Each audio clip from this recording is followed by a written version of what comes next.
some of the books I read in 2024. I love these books, so let me go ahead and start it. I do have a few books that I lent out, so I will be posting a picture. But let me start off with Never Lie.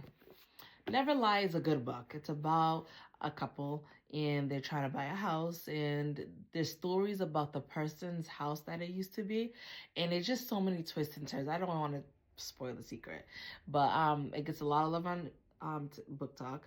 I do like it. I do, but I don't love it. But I did like it. It was a good story.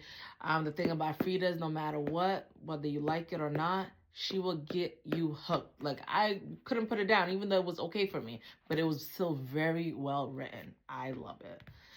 Back on the Frida train, Housemaids. I think this was definitely her number one book. I haven't read all her books, so I'm gonna try. That's one of my plans for this year, is to read all of her books. But this one was really great. I really like this. It's about Millie, and she's looking for a job. She's living in her car, so she finds a job as a housemaid, but she did not expect what was gonna happen to her next. But 10 out of 10. This is the sequel to it, The Housemaid Secret. It was very good, really well written. I like the story. It's about her again, Millie. I love Millie. The movie's coming out this year, so check that out. But of The Housemaid, actually, but yes. And so this one is pretty much happening all over to her again, but this one had a little bit more twists and turns to it where you didn't expect it, so I actually liked it. This one was very good. It's about her family. She has family now, so she's happy about that. I'm happy for her. I did like this book. It wasn't like, oh my god, but I did like it, but kept me hooked the whole time again.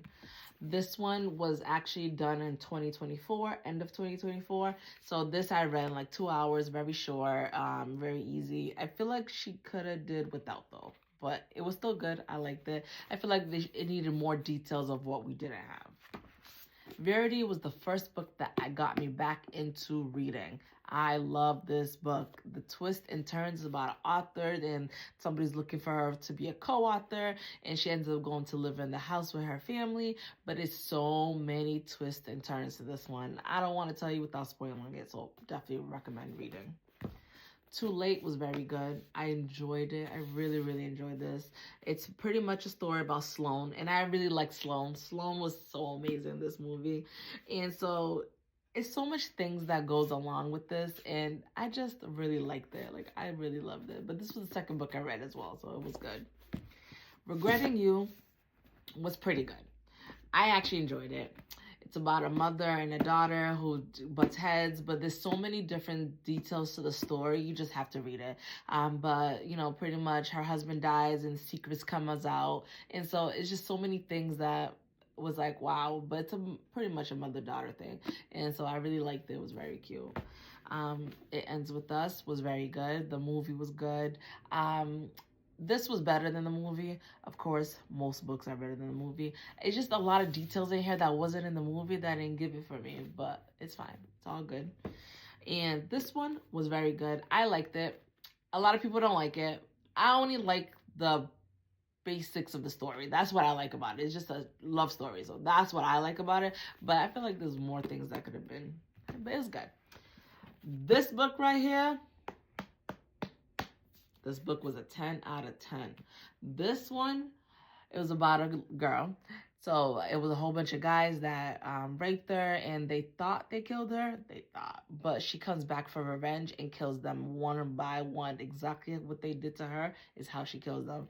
But what she didn't anticipate was she was going to fall in love with the FBI agent that is looking for her. You have to read this story. Very, very good. My next one was Lotus.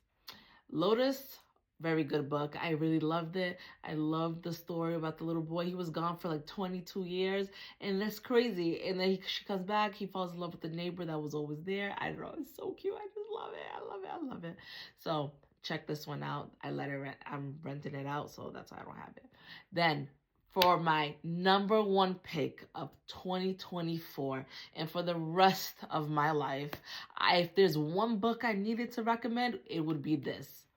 Still Beating.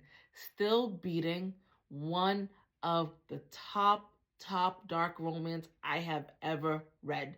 I got her whole collection because Jennifer Hartman is that girl. I love Jennifer Hartman. I love her. I love her style of writing. I love everything about it. Still beating. I still think about it. And all I want to do is recommend it to everybody. I'm like, hey, read this, read this. It's pretty much of a girl who gets kidnapped along with her sister's boyfriend. And there's so much stuff that happens that I don't want to spoil it for you. But you need to read it. If there's one thing, I mean, one thing that you get from this is to read this book. I love you guys. Follow me for more.